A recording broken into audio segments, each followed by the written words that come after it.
You are listening to Are You Ready Radio with Nick Pierce, the Barefoot Prepper.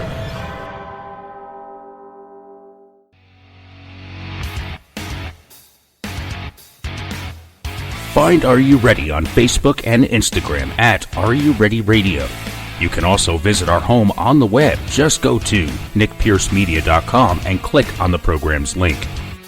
If you missed the live show, you can listen to the show's archives on iTunes, iHeartRadio, Spotify, Google Podcasts, CastBox, Deezer, and many more, including our home on Spreaker.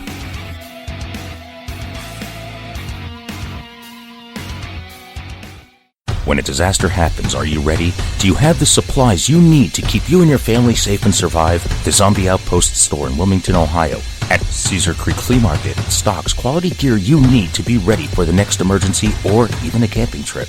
Visit zombieoutpoststore.com for location and hours. Check out our assortment of essentials you need when the next disaster happens. Go to zombieoutpoststore.com. Get 10% off at checkout when you mention Are You Ready Radio. Be ready and be prepared. In this digital society, making connections is quickly becoming a lost art form. Yet, if you are a small business owner, building your network is the only way you can get ahead. Can these skills be learned? You bet they can. Read Nose to Nose Networking. No-nonsense, in-person networking tips from a master. Who's the master? Well, who better to teach networking and friend-building skills than a golden retriever?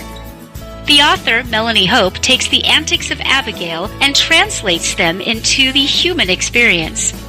Through Abby, you will learn how to set your intention, build a network, and get into and out of conversations with grace. If you love the Dog Abby segments on Counterculture-Wise Radio, you will love Nose to Nose Networking even more. Find it on Amazon and Barnes & Noble in hard copy, Kindle, and Nook. Visit counterculturewise.com for direct links.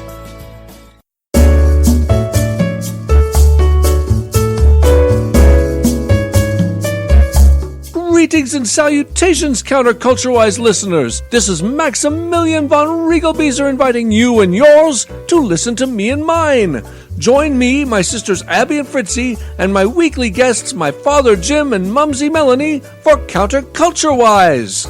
Max, it's not your show! And we're not your guests, Max. We're the hosts. You may want to rein it in a little bit, buddy. Very well. Tune in every Sunday at 6 p.m. Pacific at counterculturewise.com for our amazing live variety show. You can even chat with us. If you ask me, though, it should be called Counterculture Max. Counterculture Wise! Radio with heart in mind. Got a spare tire around that waist? Is your muffin top over the top? Do you binge eat uncontrollably? We are the government and we are here to help you. Here at our free FEMA weight loss camp, we have numerous ways to help you shed those unsightly, unwanted pounds. FEMA, or Fatties Eating Mitigated, automatically has a communist-style weight loss czar that specializes in centralized weight loss planning and communal extended fasting programs to shed that fat away in no time. Skin and boned means extra toned is the motto. Just remember, there is no way you can do it on your own. We will forcefully assist you into compliance. Failure is not an option in this utopian wonderland. How fantastic. Typical workout regimes include digging ditches and restocking them with dirt, building railways and more. Get life skills while you get lean. How do you join? Simple. Recite the Constitution in a public commons or violate the Patriot Act that includes simple misdemeanors. It's really that easy to get your own fenced-in slice of Americana. Stop being a fatty. The state is your daddy. If you like what you are listening to, we appreciate your support. A small contribution from you, the listeners, can continue to help bring you such content and help keep things going here, even if it's just $1 a month. Keep in mind, though, in the spirit of prepping, we believe in redundancy, so it's better to have more than one, but every little bit helps pay the bills. Go to nickpiercemedia.com and click on the Support the Show link. You can make a one-time or monthly contribution in any dollar amount. And again, thank you for your support and listening.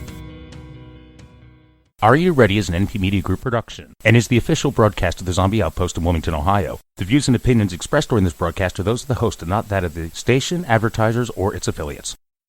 You are listening to Are You Ready Radio with Nick Pierce, the Barefoot Prepper. You never know when an emergency is going to happen. Disaster can strike at any time. Whether stuck on the road, riding out a power outage, escaping a natural disaster, or surviving a doomsday apocalypse, what would you do?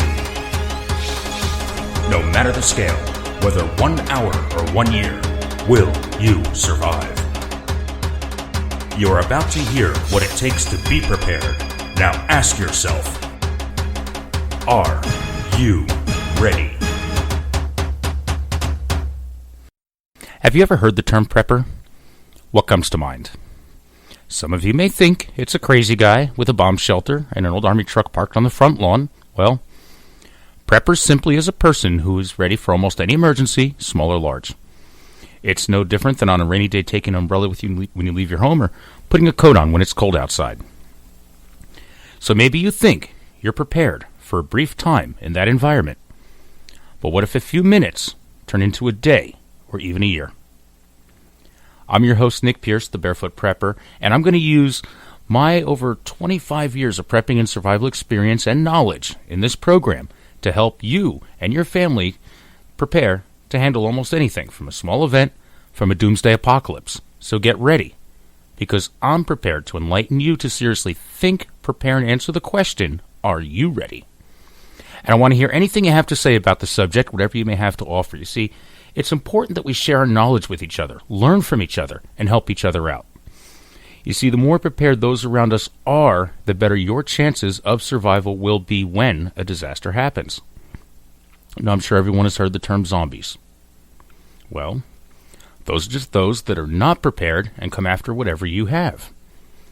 Well, the call-in number is 513-815-6336 if you want to be a part of the show. Again, that's 513-815-6336. Also, check out our live chat room on Spreaker. That's Spreaker, Spreaker.com. Just go to the Are You Ready show, search it right there in the search bar. You can get there live through the website, nickpiercemedia.com. I post exclusive content on the home of Are You Ready on Facebook and on Instagram. Just go to Are You Ready Radio. You can interact with other members of the prepping community before, during, and after our broadcast. So share your knowledge. And with all that said, we have a tendency to overlook certain things when it comes to travel, such as our car emergency kit. Some of us may not be flying, going through boats and whatever, buses and all that. But in your car, most of us may be traveling by car. And it's important that we have an emergency car kit. And of course, we understand the importance of, keeping emergency supplies in our homes. You may have built a large stash of emergency medical stuff, tools, and all this other stuff in your home. But just like the get-home bag is your small survival gear to get to your bug-out bag and all that, to get home should an emergency happen, we should also have stuff in our vehicles. And that's what I want to kind of go to this week. And, some car manufacturers, they may have a spot in the car that has a small first aid kit. I mean, it was a cool feature that came with the car. A lot of luxury cars have something like that. When was the last time you looked in there? Have you really looked at what they have in that kit? Maybe there's a couple Band-Aids, a thing of first aid ointment, maybe 2 gauze pads, a pair of scissors, maybe 2 alcohol swabs. I mean, yeah, it's a good start. Have you ever really looked at that first aid kit that they give you in your car? If it comes with one. I looked through a couple of them. Some buddies of mine, they and some family members, they have cars that came with first aid kits. And it's just like, oh, and check this out. It has a first aid kit. And I open it up, I'm like, oh, that's cute. go through it.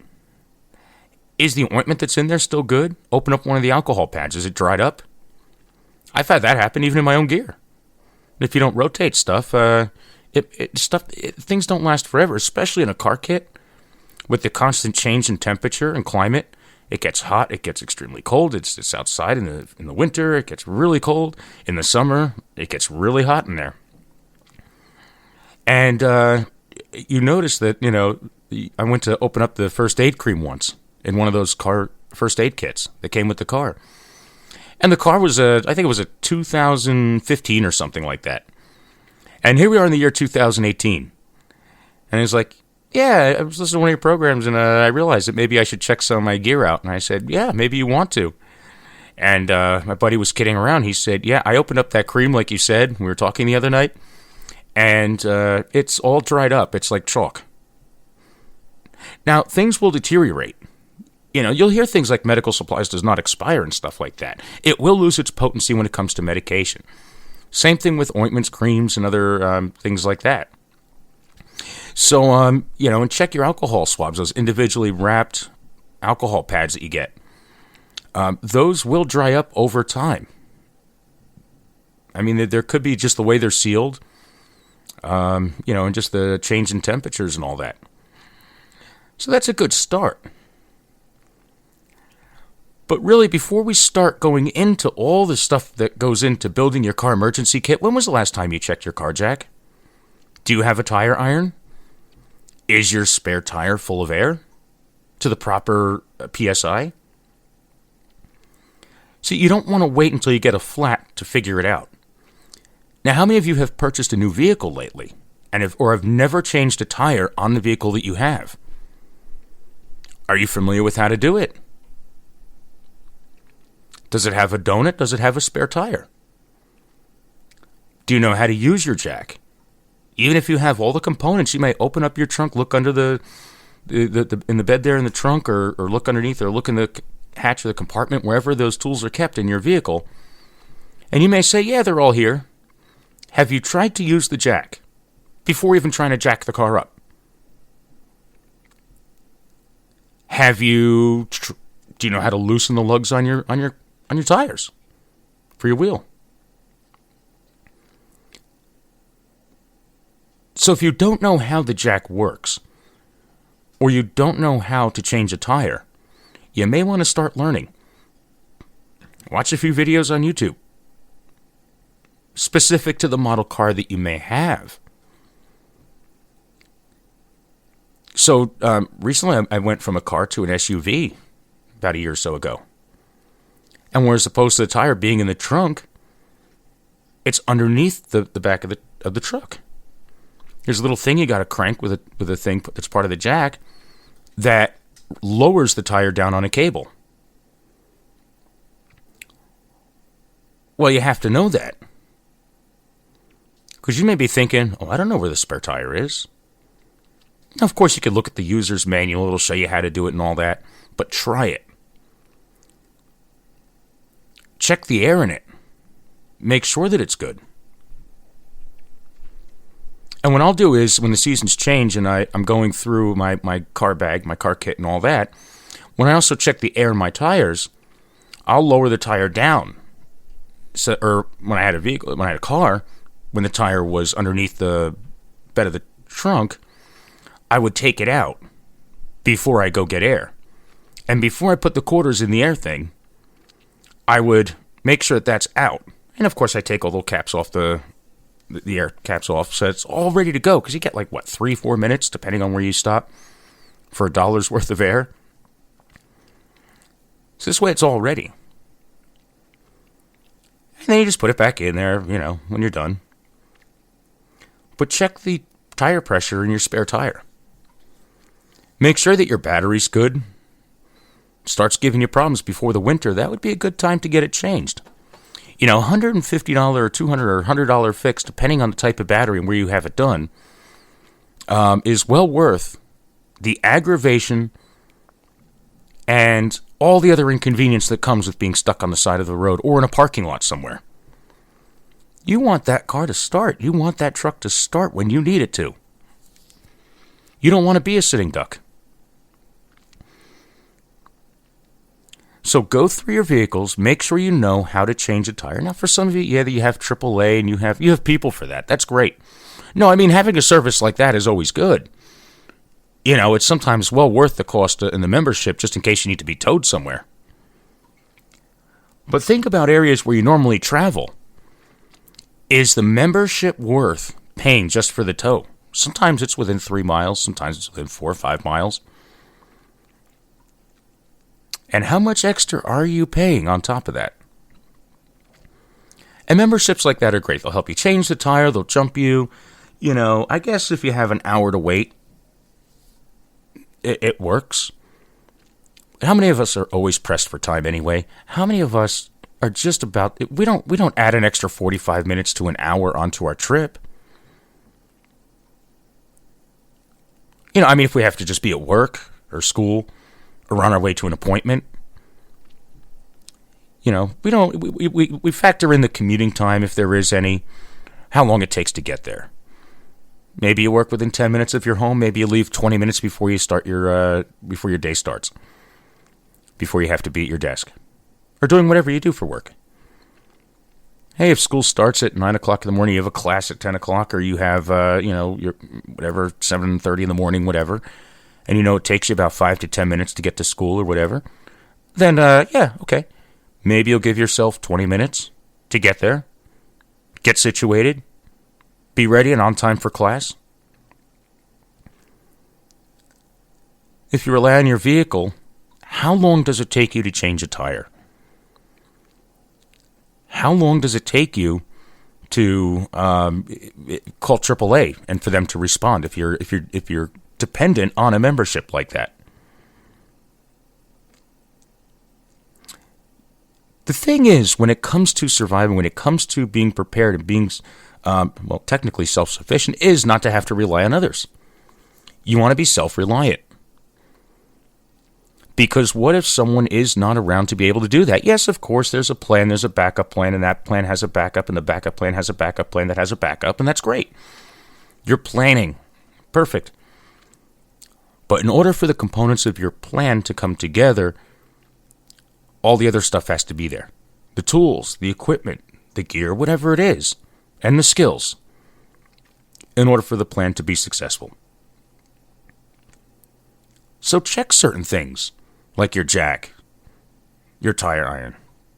That's the lug wrench. Are you capable of changing your own tire? Do you have spare fuel? So we're going to get into our emergency kit for the vehicle today.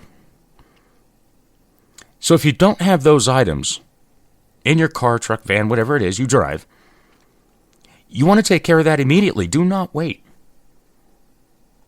Those are just basic tools.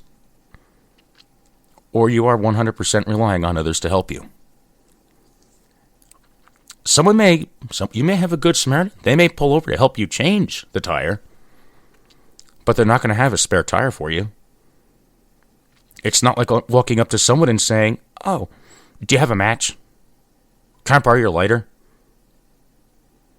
Someone wanted to borrow my spare tire. I'd be like, not every tire fits every day. They're not really interchangeable. So keep that in mind.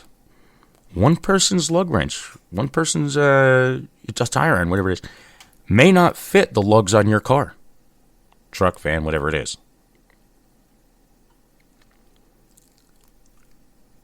So yeah, and when it's cold, it's even more miserable when something happens. So are you prepared to spend a brief time in a certain environment? Well, anyway, I want to move on, though, because we got a lot to cover in this episode. But getting your emergency kit organized, okay? Let's start there. You need to figure out a way to organize the stuff, the gear, your kit.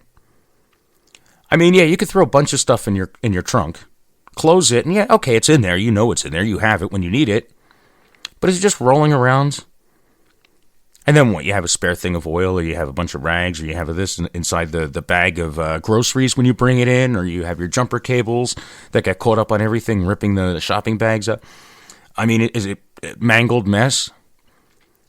organization is important, and you can do it a number of ways. I have a crate, storage crate, and that works fine. And it is a backpack, and it's also got some water and stuff like that and some other things. It just holds it all together. There's also a compartment on the floor of my vehicle that holds things like tools, jumper cables, all that stuff. So, depending on your vehicle, how much space you have, and what gear you have in your emergency car kit, even something like a bag, like a duffel bag, a box. Maybe you have like a cardboard box. Being prepared is also about being resourceful. Prepping is about being resourceful, I should say. So as long as you have what you need when an emergency happens, make sure it's organized somehow. Because you don't want it rolling around the car. I mean, you don't want to hit the brakes and all of a sudden the tire iron come flying up across the back seat and knock you out. So find a box, find something to secure the gear in, whether it's a duffel bag, a backpack, a box, a crate like I use, just to keep your supplies safe and organized. And there's a lot of options. I mean, you could get those, there's car emergency kits. You could buy the kit pre-assembled, and it's got like a Velcro bottom, so it doesn't slide around on you. A buddy of mine bought one of those. It's pretty cool. It's got a lot of the essentials in it. It's got like a road flare, jumper cables, first aid kit, a blanket, kind of a basic, very basic, cheap, stuff in there. But the cool part about it is the bag, how it's in multiple zipper compartments that go around the whole thing, and also it has this Velcro bottom. And there's extra space in there to put other things.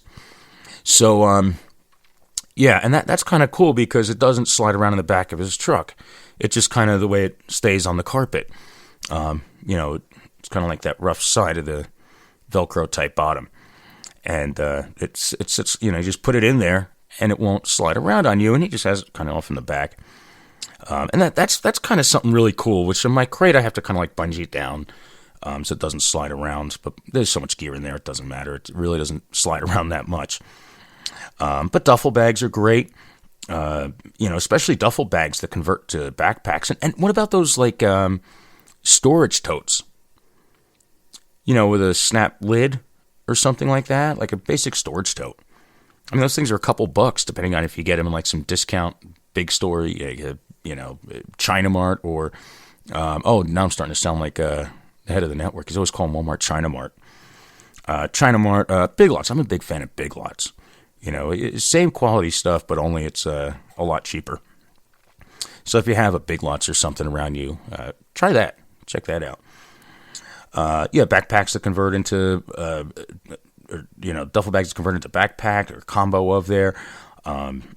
Even if you want to do multicolor, maybe red is absolutely critical emergency supplies that you need. Maybe that's where your first aid kit is. That's the one you want to stand out the most.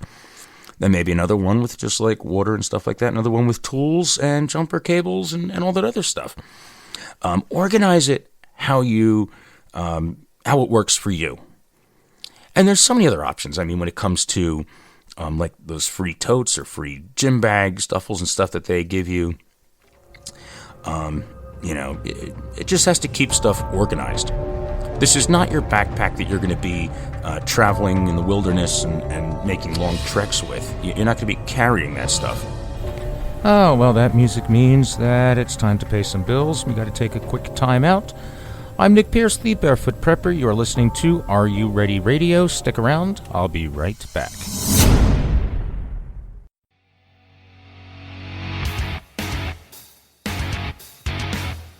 Find Are You Ready on Facebook and Instagram at Are You Ready Radio. You can also visit our home on the web. Just go to nickpiercemedia.com and click on the program's link. If you missed the live show, you can listen to the show's archives on iTunes, iHeartRadio, Spotify, Google Podcasts, CastBox, Deezer, and many more, including our home on Spreaker.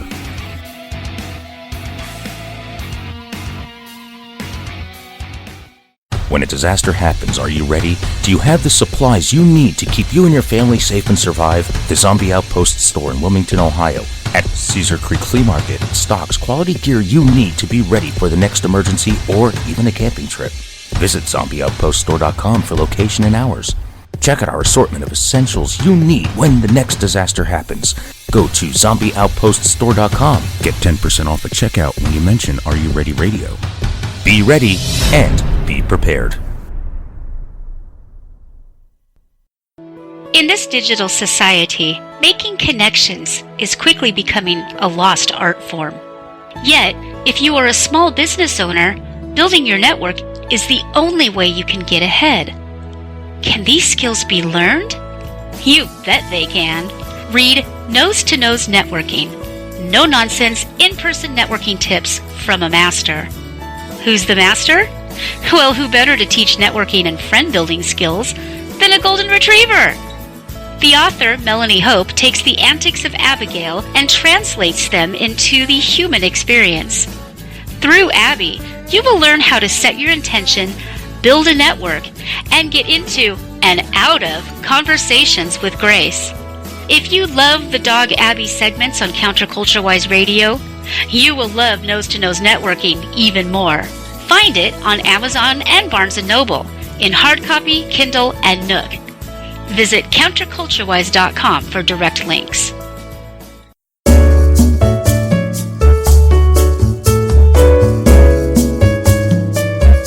Greetings and salutations, Counterculture-Wise listeners. This is Maximilian von Riegelbieser inviting you and yours to listen to me and mine. Join me, my sisters Abby and Fritzy, and my weekly guests, my father Jim and Mumsy Melanie, for Counterculture-Wise. Max, it's not your show! And we're not your guests, Max. We're the hosts. You may want to rein it in a little bit, buddy. Very well.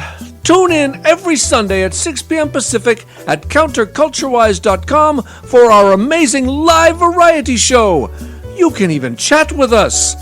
If you ask me, though, it should be called Counterculture Max. Counterculture-Wise. Radio with heart in mind. Got a spare tire around that waist? Is your muffin top over the top? Do you binge eat uncontrollably? We are the government and we are here to help you. Here at our free FEMA weight loss camp, we have numerous ways to help you shed those unsightly, unwanted pounds. FEMA, or Fatties Eating Mitigated, automatically has a communist-style weight loss czar that specializes in centralized weight loss planning and communal extended fasting programs to shed that fat away in no time. Skin and boned means extra tone is the motto. Just remember, there is no way you can do it on your own. We will forcefully assist you into compliance. Failure is not an option in this utopian wonderland. How fantastic. Typical workout regimes include digging ditches and restocking them with dirt, building railways and more. Get life skills while you get lean. How do you join? Simple. Recite the Constitution in a public commons or violate the Patriot Act that includes simple misdemeanors. It's really that easy to get your own fenced-in slice of Americana. Stop being a fatty. The state is your daddy. If you like what you are listening to, we appreciate your support. A small contribution from you, the listeners, can continue to help bring you such content and help keep things going here, even if it's just $1 a month. Keep in mind, though, in the spirit of prepping, we believe in redundancy, so it's better to have more than one, but every little bit helps pay the bills. Go to nickpiercemedia.com and click on the Support the Show link. You can make a one-time or monthly contribution in any dollar amount. And again, thank you for your support and listening. You are listening to Are You Ready Radio with Nick Pierce, the Barefoot Prepper.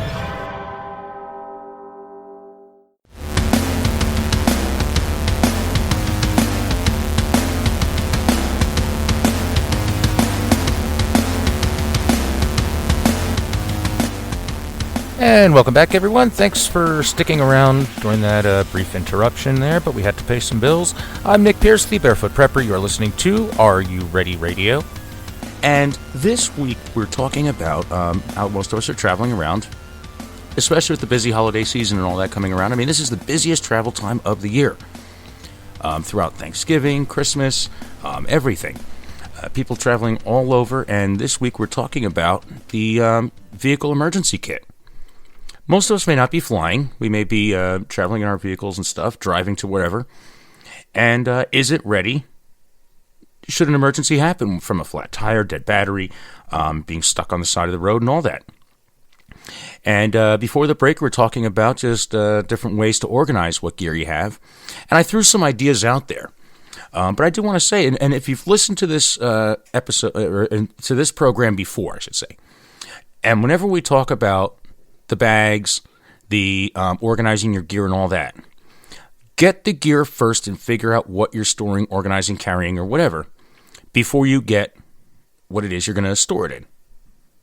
So, okay, most vehicles have a place already for their jack and their tire iron and all that, and the spare tire.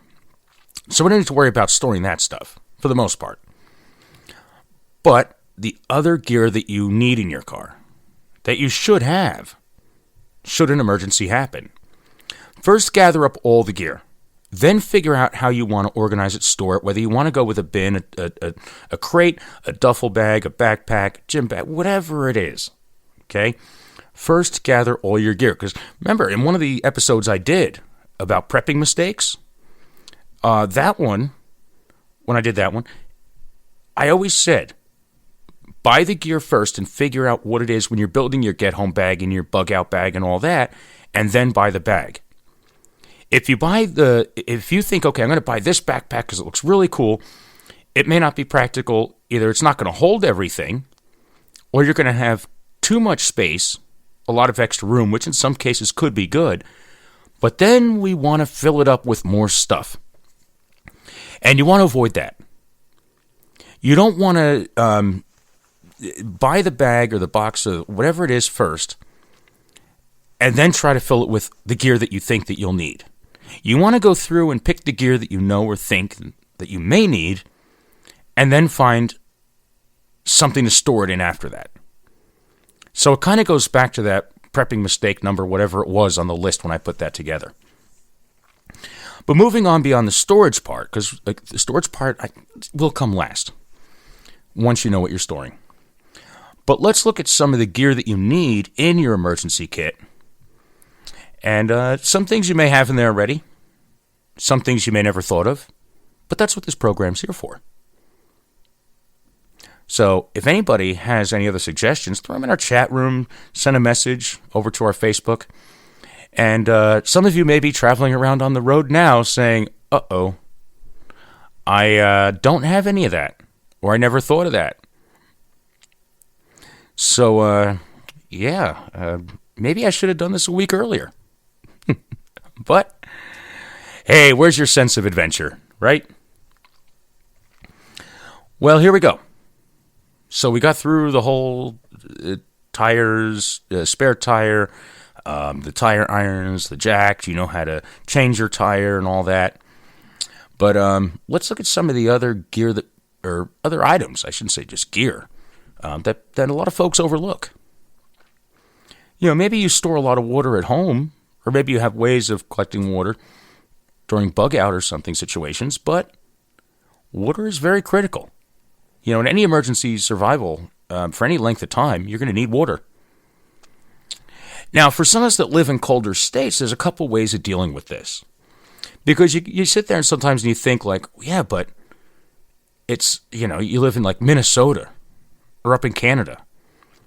Or even just in places like Ohio, Indiana, Jersey, New York, Illinois, you know, stuff like that. Yeah, it gets cold. You're going to hit freezing temperatures. If you're storing water in anything, it's going to freeze. And it will happen. There's no such thing as water that will not freeze. But you're going to need some. So there's a couple ways of going about this. And I have two different things that I do. Of course, you have your original idea, and you have a backup to that. Now, small, like maybe 1 cup or 1 pint water bottles. Okay, that will expand. Buy those. And then the other thing is those emergency, they come in a pouch, drinking water. If you can find those, get those. Okay, here's why. If you have a gallon, so in the summer or in the spring, yeah, it's easier to store maybe 2 gallons of water in your vehicle. Yeah, it's going to be warm when you go to drink it. It's going to be hot in some cases. But at least you'll have water. It's not frozen. It's there when you need it. And that could ride around in the trunk part or like a cargo area or whatever. Okay? In the winter, though, you got to change where that water is stored. And the volume of water you have in each container. And here's why. If you take one of those packets of water, and assuming you're broken down on the side of the road, nothing's running, you can actually hold that in your hands, put it between your legs, under your armpits or something like that, or inside your layers of clothing. And it will defrost a lot faster than 1 gallon of water that's going to be like a block of ice and make you miserable. Number 1. 2, the smaller little bottles of water, and you can use those throughout the summer too. I mean, I both might. But the smaller bottles of water defrost a lot faster as well. So if you can't find those packets of water, find the smallest water bottles that you can buy. Keep them in your vehicle, but not in the trunk area, like you normally may do it in the summer. Move them to the passenger compartment. And if you have some way of securing them, like under a seat or something, maybe you have a small little tote or something you can close up with a bunch of those water bottles in it. While the vehicle's running, yes, they will defrost. They've been there for a long amount of time. But at least it'll give you a head start. Because it's in the more climate-controlled compartment of the vehicle than in the trunk where you don't have heat running. It's just going to stay frozen. So keep that in mind when it comes to water. And of course, that's 2 parts right there with the water, but a third is also water filtration. Now, if you have your get-home bag or you have a bug-out bag and all that, and you travel and you go out of your home the way I tell you to go out of your home with your get-home bag and all that so you can get home, you should already have this. Simple water filtration. And like I said, I'm always a big fan of the life straws and the simple to use, anybody can use it type things. And they have different mini water purifiers, some way to pump stuff. Of course, we get into water purification. You know me with that one. Water purification, and here we go again. Those tablets that'll go bad before you ever need them because no one ever goes up to their pantry in their bag and says, I think I'm going to have water that's purified with a tablet today. It's called one of the, if it has an expiration date on it, and they break down after a while, and you're not necessarily using what you store and storing what you use, because who uses water purification tablets? It's not like rotating the can of beans, or the beef stew, or the tuna fish. You're normally not rotating water purification tablets. But I fear I throw it out there. There are folks that are fond of them. I mean, maybe you live in an area where there's just no clean water at all, and you go through those a lot. Rotate them.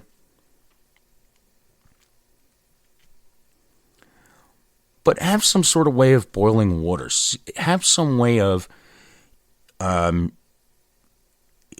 collecting water, filtering water. You never know how long you're going to be out there. Okay? But I mean, okay, assuming you're going from, and I know these routes pretty well, from Dayton, Ohio to New York City. Okay? Multiple routes. You do run through some areas that are desolate. You do run through areas that no one is around, that no one comes through. And even during snowstorms, or you'll run into weather. I mean, and that's just like a 9-hour trip. Well, I do it in 9. Most people about 12. Well, it all depends on the weather conditions, too. I've done it once in January, going out to a friend's wedding, and that took us, I'm going to say, total road time, because there was a huge blizzard that we got hit with in Pennsylvania. We had to stop at a hotel, and it took a while to get to a hotel. We did not know if we were going to make it. I am looking at spots to start bedding down on the side of the road for the night that's safe enough. And we're on roads, and no one else was on them. They knew. We knew that there would be a snowstorm on the way. We thought that we would be ahead of it. Driving out to New Jersey from Ohio, we knew that we were ahead of it, but something changed. And that thing blew in and took over our entire trip. Now, we also gave ourselves an extra day to get out there. Hey, we had plenty of gear. And the girl that I was with, she was just like, oh, let's just drive a little more before we have to go a little extreme and start, doing stuff out here. Let's see if we can just make it a little further, a little further, a little further. And we took it slow and steady, and we finally made it to an exit. Now, the chances are, is there anything available? How many people got off that road ahead of time? How many people were ahead of us that grabbed up any available hotel room? We were surprised to get one. At a reasonable rate, too. They didn't gouge us. But we knew that we'd be okay. We had our emergency kits with us. I had my bug-out bag. When I go long distances like that, it's not just get home. You're not going 12 hours home. You have your bug-out bag with you. But had an event happened, and maybe you don't have a lot of shelter building skills, do you have an emergency shelter? Last week we were talking about, or in the past episode that we did, we were talking about different skills and the essential survival skills that you should have. And shelter building is one of them. But in your car kit, most families, maybe they're not survival experts. I get it. This is your car kit. This is not fighting the zombie apocalypse. This is not about going off-grid and bugging out to your bug-out location this episode. This is about any simple, small event that could lead to a disaster. This is how to prepare you for the difference between life and death, to be able to sustain or survive at least in a certain environment that you were not counting on, and in your car emergency kit or vehicle emergency kit, whatever you drive, van, truck, should always be some type of emergency shelter. Should be big enough for everybody to be able to sleep in, to take cover in, to shelter themselves, or maybe small individual ones. But extreme weather can quickly become a priority to get out of. Way before food. And sometimes maybe even way before water. So you want something, even if it's just short term, in your emergency kit, that you can set up without needing a lot of water, without burning a lot of calories. And they have different things. In last episode, I was mentioning bivvy, those little bivvies, those personal little tent sleeping bag things. Those are great. Tarps. Anything that can be used for those emergency blankets. Anything that could be used to give you some relief from whatever elements you're stuck in can be very valuable.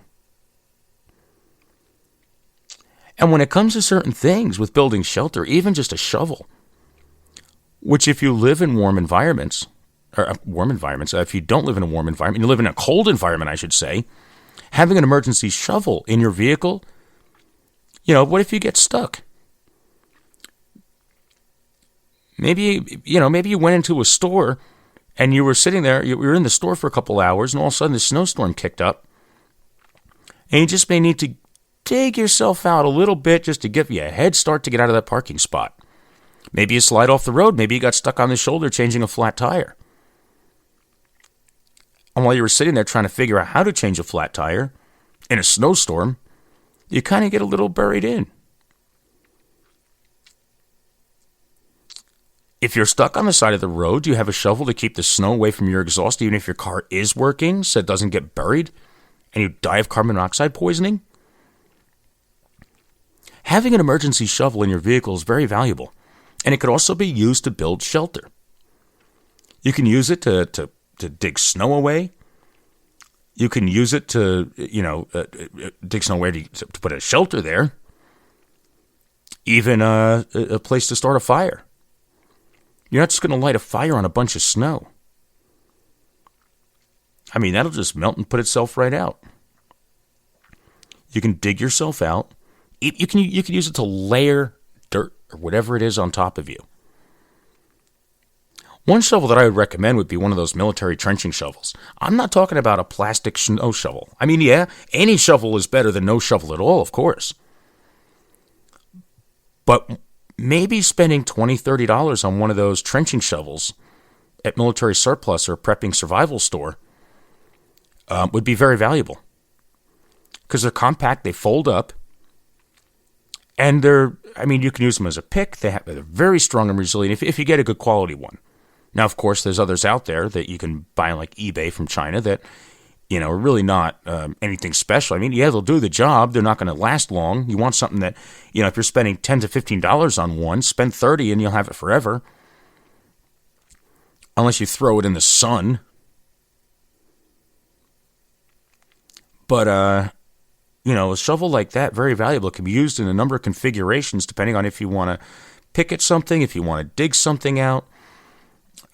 It can adjust, right angle, straight shovel, stuff like that. It's got a spade end. Even some of the back of them have a saw on it. Some have different tools in the handle, like a saw and stuff like that. Very helpful, very valuable tool. Used for a number of different applications. And even as a weapon. Anything that can buy yourself, any tool, any bit of knowledge to help you from becoming a victim in a dire situation, buy yourself some time. Time is what you need for rescue or escape. So even if you have to dig a hole, put a Mylar blanket over it or a tarp or something, that's a decent shelter. If the snow's really deep, you'll be surprised. Snow will actually insulate you. Pack it up. Scoop it away, build walls around you, throw a tarp up there, and you'll be amazed what body heat will do. And snow can be an insulator. I mean, look at some of the shelters that the Native Alaskans used to use, or even the northern Canadian region. Those igloos. If you're not familiar with one, you've probably seen them on the Chilly Willy cartoons. You can have a fire in there and everything. It's mostly ice blocks. I mean, really packed snow and all that. Not too much of an expert building one. I've attempted to, and it was a little rinky-dink snow shelter. Really, is what it turned out to be. It didn't look like the it does in like the cartoons and stuff. Perfectly domed with a chimney and all that. But boy, I didn't do bad. But then again, I don't spend a lot of time in those environments where you have all that snow, where you have all that, even where I live, it's not very common to have that all the time. But just like any other skill, it's good to know how to use it, how to do it. The more you practice, the better you're going to get at it. Unfortunately, not a lot of resources around here to practice that one. But then again, no one from Canada is sitting in the rainforest. I'm familiar with the vegetation down there and the best way to weave palms together. But yeah, so some type of shelter, shovel, and even the blanket. I mean, some type of blanket can even be used. And it's not a bad idea to have blankets in your vehicle. Interesting story. Maybe you've read about this, and the story's been out there for years. A lady and her cat were stuck on the side of the road in the winter, a winter storm, traveling from who knows where to wherever. Don't even remember. This was going back maybe 10, 15 years when the story came out. And the car was completely broken down, and they kept each other warm for 2 days until a car finally came by, just sharing body heat. The cat would curl up in their jacket, and they just huddled up in the back seat or something. And heat, very important. If your car's completely dead and you can't run your heat, maybe you don't want to abandon the car. Those Mylar blankets, those space blankets as I call them, but also those, any blanket, anything. If you can seal up a small compartment of your car to do anything to keep your own body heat in there, very valuable, life-saving idea. I mean, duct tape, you could tuck it in, the molding things around where the ceiling tucks in. Drape them down. Blankets, solar blankets, all that. You could build a shelter right in your vehicle. Just have to cover most of the windows. Oh, well, that music means that it's time to pay some bills. We got to take a quick time out. I'm Nick Pierce, the Barefoot Prepper. You are listening to Are You Ready Radio. Stick around. I'll be right back.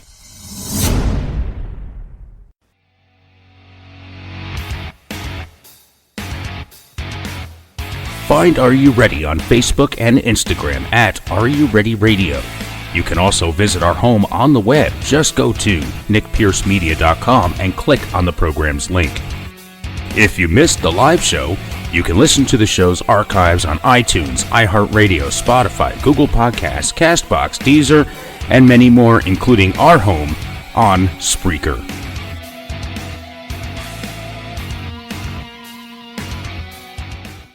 When a disaster happens, are you ready? Do you have the supplies you need to keep you and your family safe and survive? The Zombie Outpost store in Wilmington, Ohio, at Cedar Creek Flea Market, stocks quality gear you need to be ready for the next emergency or even a camping trip. Visit zombieoutpoststore.com for location and hours. Check out our assortment of essentials you need when the next disaster happens. Go to zombieoutpoststore.com. Get 10% off at checkout when you mention Are You Ready Radio. Be ready and be prepared. In this digital society, making connections is quickly becoming a lost art form. Yet, if you are a small business owner, building your network is the only way you can get ahead. Can these skills be learned? You bet they can. Read Nose to Nose Networking. No-nonsense, in-person networking tips from a master. Who's the master? Well, who better to teach networking and friend-building skills than a golden retriever? The author, Melanie Hope, takes the antics of Abigail and translates them into the human experience. Through Abby, you will learn how to set your intention, build a network, and get into and out of conversations with grace. If you love the Dog Abby segments on Counterculture-Wise Radio, you will love Nose to Nose Networking even more. Find it on Amazon and Barnes & Noble in hard copy, Kindle, and Nook. Visit counterculturewise.com for direct links.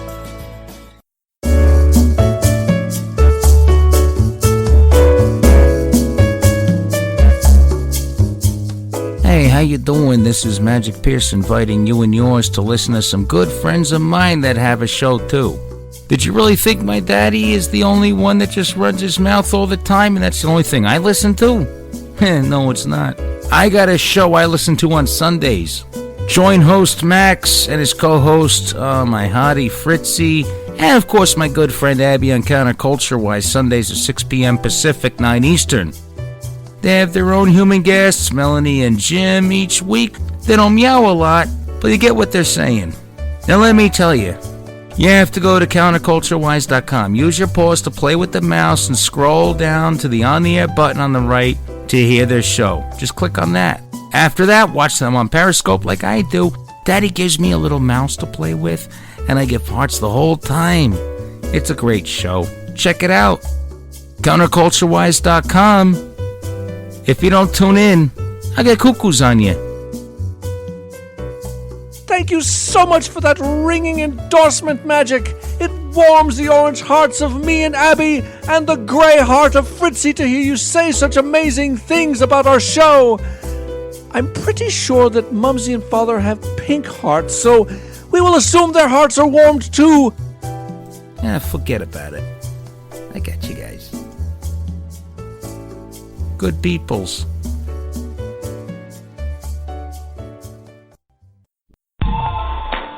Got a spare tire around that waist? Is your muffin top over the top? Do you binge eat uncontrollably? We are the government and we are here to help you. Here at our free FEMA weight loss camp, we have numerous ways to help you shed those unsightly, unwanted pounds. FEMA, or Fatties Eating Mitigated, automatically has a communist-style weight loss czar that specializes in centralized weight loss planning and communal extended fasting programs to shed that fat away in no time. Skin and boned means extra toned is the motto. Just remember, there is no way you can do it on your own. We will forcefully assist you into compliance. Failure is not an option in this utopian wonderland. How fantastic. Typical workout regimes include digging ditches and restocking them with dirt, building railways and more. Get life skills while you get lean. How do you join? Simple. Recite the Constitution in a public commons, or violate the Patriot Act that includes simple misdemeanors. It's really that easy to get your own fenced-in slice of Americana. Stop being a fatty. The state is your daddy. If you like what you are listening to, we appreciate your support. A small contribution from you, the listeners, can continue to help bring you such content and help keep things going here, even if it's just $1 a month. Keep in mind, though, in the spirit of prepping, we believe in redundancy, so it's better to have more than one, but every little bit helps pay the bills. Go to nickpiercemedia.com and click on the Support the Show link. You can make a one-time or monthly contribution in any dollar amount. And again, thank you for your support and listening. You are listening to Are You Ready Radio with Nick Pierce, the Barefoot Prepper.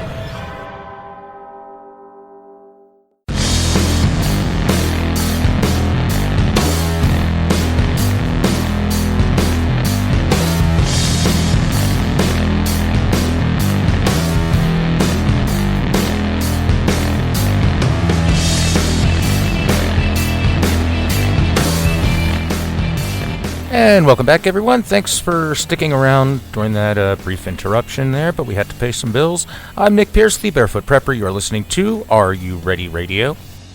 So, welcome back. And, before we pick up where we left off, I did want to mention, valuable things when it comes to preparedness skills. And the Ohio Department of Natural Resources is offering a beginning archery program. And this takes place on the third Wednesday of each month from 6 p.m. to 8 p.m. The class is held at the Spring Valley Shooting Range. It's 3570 Houston Road in Waynesville, Ohio. All the equipment is provided.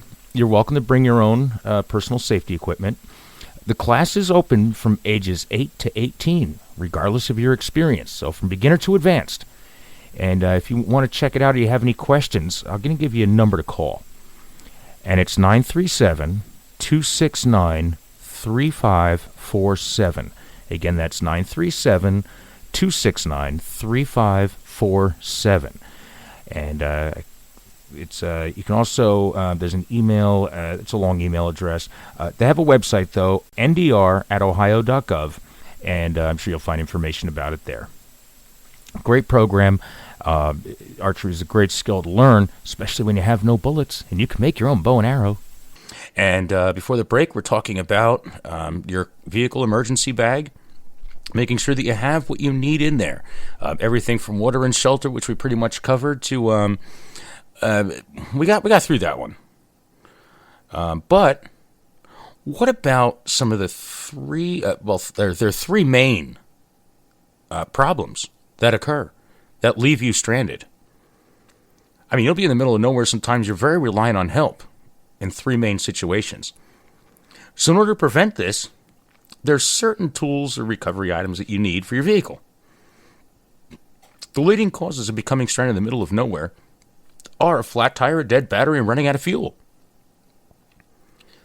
We've covered the flat tire, making sure that you have your jack and your tire iron, your flat tire, or your spare tire is inflated, so that's not flat too.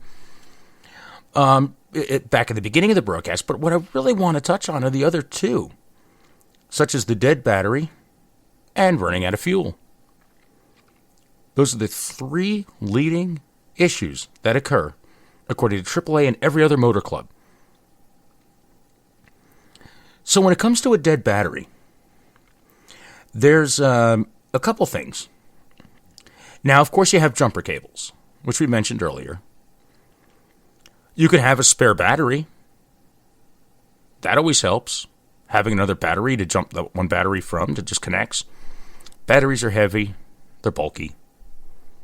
I mean, a backup battery is always great. And, of course, the tools to replace it. You have to make sure that one's charged as well.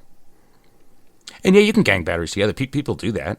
You can have the backup and really, I don't know exactly all the automotive ways of the ins and outs of that one. But that's not a bad one, having a spare battery. They also have things, though, that jump your battery. There's those bulky, they're kind of big. One of those large battery packs to that stay charged, and you can just pull them out of your trunk and wheel them around to the front, connect the cables, and it'll start right up. That helps too. But there's actually, with technology the way it is now, devices that are about the size of a deck of cards or your cell phone. Maybe a little bigger. I mean, they'll fit in your pocket. So if you have probably about the size of a walkie-talkie, that will kick your battery. It'll start your battery. Now, they do go for about $100, $150, depending on the size that you need. And the whole concept behind this one is what's called intense crank power. And it's where you can actually crank this whole thing, or it'll also hold a charge. It'll sustain a charge. But like everything, it will deplete after a while. So it's something you always have to make sure it's charged, kind of like that portable jump start battery charger, whatever, even a spare car battery that you may have. Overall, it's all about the same price. So whether you're putting a new battery in your vehicle, getting one of those intense crank battery starters or jumpers or whatever, or a spare battery, you're looking at about the same price, depending on how much juice you need to put out. So, these things are great. I do not have one yet. I've done a lot of reading up on them because of this episode, and I'm impressed. I've seen some demonstrations of them. I've seen some videos of them, and I spoke to a couple people that have them, and one of them showed, I knew someone that was close by that had one, and pretty much told me exactly what the deal is with them. And I was like, wow, that is pretty cool. I mean, the thing literally was, the one that he had was, I'm going to say maybe less than 6 inches by about 3 inches by another 2 inches in dimensions. Yeah, it could fit in a big pocket. And, oh my God, it takes up such little, it doesn't take up any space at all compared to like how much a spare battery would take up, compared to how much one of those battery packs, those battery charging things and all that. And it's a great way to get that dead battery going again. It has 2 different modes. You can charge it, you can crank it, and all that. And, the thing is, you're self-sufficient at that point when you have any of those options. Jumper cables, though, you're relying on someone else's battery and someone else being around to be able to jump your vehicle. And that may not always be the case. Now, some of you may be traveling or travel around, go around backcountry roads at all different hours, middle of the night, during the day. I mean, if you're traveling through Nebraska, you're not going to have a lot of traffic on some of these roads, especially back roads, some of those state highways, Iowa, Oklahoma. I mean, you get out into some of those states, it's just long stretches of road. I've driven a truck through one of them. Not a big rig or anything, but a moving truck. I was helping my buddy out. Going up to upstate New York, another trip. Cutting through Pennsylvania, another one. There's some remote areas out there where you're not going to have someone coming by for a while. And the biggest thing with surviving anything is making sure you get out of there. So being stuck with a dead battery is no fun. And I just had a battery go out of my vehicle. Turned out it was the original battery. And I bought this one truck used. From 2013. It was the original battery. It started giving me some problems. Brought it in. $150 right there. But I had an instance where I needed to be jumped. Thank God someone was close by. It was actually a member of my family, my mother. She was right down the road. I said, hey, I got to be somewhere. How fast can you get here? But when I was doing research on some of this new stuff that's out there, I'm like, I got to get one of those. So, yeah, I mean, there's a couple different manufacturers. And you should definitely put together something like that. Now, here's another thing. Not only can you start your battery on your own, or have some backup for that, what about fuel? Between flat tires, dead batteries, and running out of gas, or diesel, fuel, whatever it is you use, running out of fuel is the third thing. One of the three biggest issues that people run into. Well, of course, having a spare gas tank is great. Now, what I've noticed was when I had a car, the gas tank would be in the back, in the trunk. The car would not smell like fumes. But with an SUV, I had an issue there. And the problem that I ran into was, on especially a hot day, you always had to leave like maybe one of the back windows cracked or something, no matter what the weather was. Because sometimes just the fumes from the gas can, the gas tank, the emergency tank in there, it would smell up the car, the whole truck, because there was no separate compartment for it to ride in. Well, I did some research a while back, and I found that they make an emergency fuel canister that it what is it? It has I'm trying to remember exactly how to. Well, siphon kit is always good. Yeah, it's a great message. Someone just threw a message out there. And siphoning, yeah. See, siphon is a great way. A simple little siphon kit, which I have one, which is always great for getting more fuel once you're out of your backup emergency. But that's also part of my get home plan and also bug out plan. And the other thing is with storing fuel like gasoline or anything like that in those plastic containers, is it does limit the shelf life. Come to think of it, you don't really, you have to rotate it several times a year, and you have to keep it away from the heat and stuff like that. I mean, if you smoke and you drive a truck, be careful. I mean, you really can't store it any place where, and especially the fumes, it's no good for you anyway. It's a flammable liquid. And may not want to use it. But anyway, there is a device on the market, and I picked one up. And it's an emergency canister. It's a metal canister.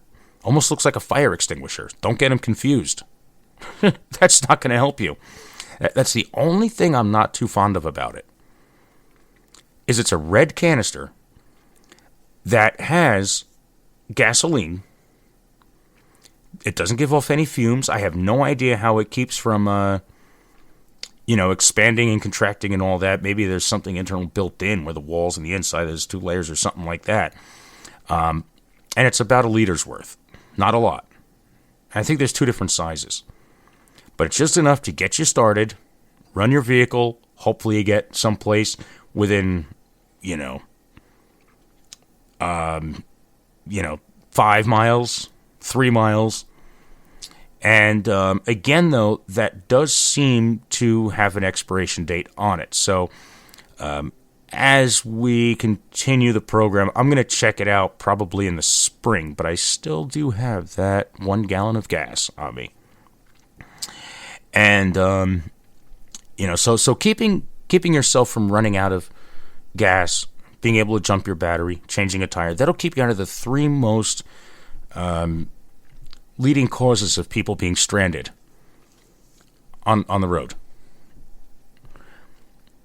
Now, as far as escaping your vehicle, maybe you have a crash, maybe you have a rollover, maybe your seatbelt jammed up, maybe, you can't get the door open.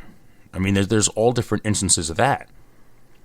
Last thing you want to do is be thrown into water or something, with windows that don't open. And, of course, you can always wait for the pressure to equalize and open the doors that way, kick windshields out. But maybe it doesn't call for something that severe. You always need to remember what the goal of rescue is. And 99% of the time, it's rescue. Well, 100% of times I was rescued, but most emergencies, vehicle emergencies, 99% of them are to be rescued. So, maybe, you're going through a remote desert or, a car rolls over and you're stuck at a permanent stop. You have no way to, escape your vehicle if it's dented up or something like that. Your doors don't open. You can't get the windows to work. It's, you need to get out of that vehicle. And you don't know what could happen. And sometimes, vehicles roll over and, there's malfunctions with certain safety equipment that's built in that's supposed to cut fuel off. But maybe there's already a spark. Maybe something's already on fire. You need to get out of that vehicle as quickly as possible and as far away from it as you can before anything else happens to you. So having some sort of escape tool, and they make them that have the seatbelt cutters on them, have a good pocket knife. They have the glass breaks. Certain pocket knives have the glass break tip on them. Get familiar with what it does to be able to get out of your vehicle. And don't have that in the bag in the trunk. You need that up in the passenger compartment that you can reach within a couple feet of yourself. Or at least within a couple inches of where your hands normally are. So always keep that in mind. And there's another cool thing on the market.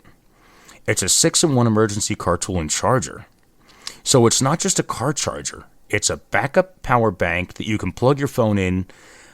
It retains power. It also has the glass breaker, the seatbelt cut, and a flashlight on it. It also has a strobe light that you can activate. So that if your batteries are completely dead and you're in the dark at night, people are able to see where you're located. And that's a pretty cool one. Those things, I have a couple on order. And those things go for about $20 a pop. Definitely well worth it. Because having backup power just for your cell phone, and it's a multi-tool, it's a multitasker. It's not just a car charger to plug into the cigarette lighter. It has other valuable things with it, and of course when it lights up, it's easy to find. Rescue mirrors. When it comes to that thing, it signals for help. You can use it as a strobe, to activate, to signal for help, which a lot of tactical and I use tactical flashlight. The word tactical tactical is just anything good for any job. It's not like, special forces, anything like that. It's just something designed for that job that you needed to do. It's a task that has to be done that flashlight is specifically made for. But, a lot of flashlights will do certain things when it comes to, strobing and stuff like that, and probably a lot brighter than this tool is. But have other ways of signaling rescue. Maybe a mirror. You don't need to probably have a special mirror. I mean, you could just rip the one off the side of your car, or the rear view mirror off, and you have one. But have you ever thought of that? What parts of the vehicle can be used as rescue tools to signal for help? And of course, have a way to start fire. You could build a shelter. You could have water. If you're in extreme temperatures, is there a way to start a fire? And honestly, I have a buddy of mine, he goes, I always have my Zippo on me. And I hate it when we're in the middle of the night. He goes, I got to stop for fluid. I need to do flint. I got to start replacing parts and filling this thing up. It's like, they dry up. I don't think they're good for cold temperature. I don't think they're good for extreme hot temperatures either. I look at those like novelties. Yeah, it's a cool way. People can do some cool tricks with them. But to me, they're just too unreliable. And sorry to badmouth you, Zippo, but that's just my experience. So, have some sort of fire striker, some ferro rod. I mean, a great way to get attention if someone's really searching for you and you're trying to get rescue. A bunch of smoke, a fire. I mean, burn the tires if you need to. People will see that from a long way away. Oh, and they'll smell it if the wind's going the right way. I mean, it is such a thick smoke. If you burn a tire, that will be seen for quite a distance, sometimes many, many miles, depending on the weather and the conditions that day. I mean, build 3 of those. That's SOS right there. 3 plumes of smoke. I mean, sometimes when it comes to search and rescue, I mean, you have limits. And we talked about this in the previous episode with the skills that you need to know to get rescued as quickly as possible. You want to be rescued within, well, as soon as you are stuck and you know you can't get out of there and you need rescue. But search and rescue, I mean, no one may know which direction you went to or where you may be unless you leave a clear plan behind of what you're supposedly doing. But for the most part, rescue workers don't really know if you stayed on that plan or not. If you're ahead of schedule, if you're behind schedule or something, they may be hundreds of miles off. So you want to do everything you can to take advantage of every opportunity to be seen and be rescued as quickly as possible. And any signal you can give. And we're talking about visual signals here. Audible signals like whistles, air horns, even like, some car emergency kits have those triangles, road flares, anything.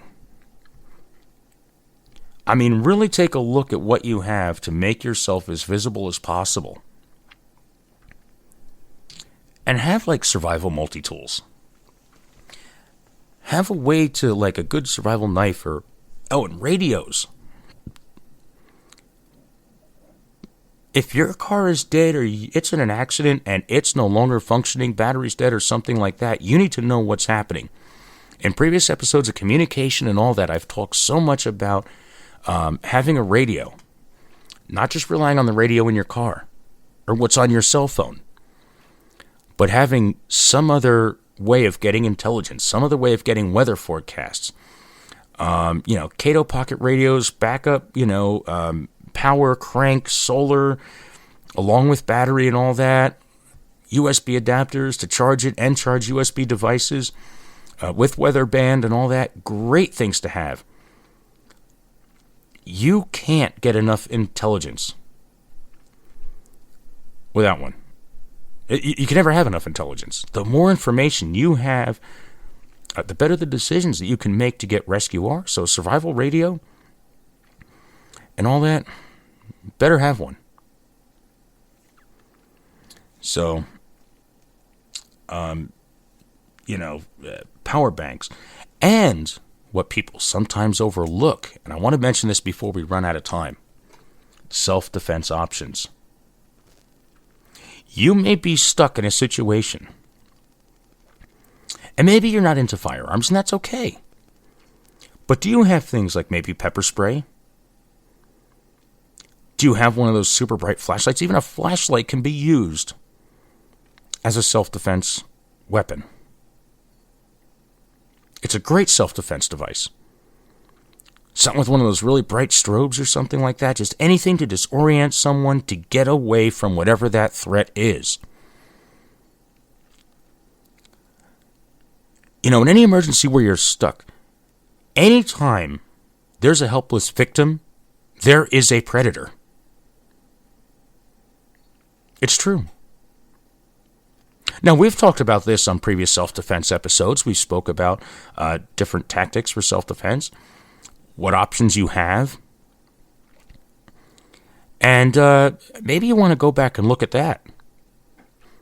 Maybe the first person that you see, their intentions may not be to rescue you, but to take advantage of you. Take something that you have because maybe they're in the same situation you are.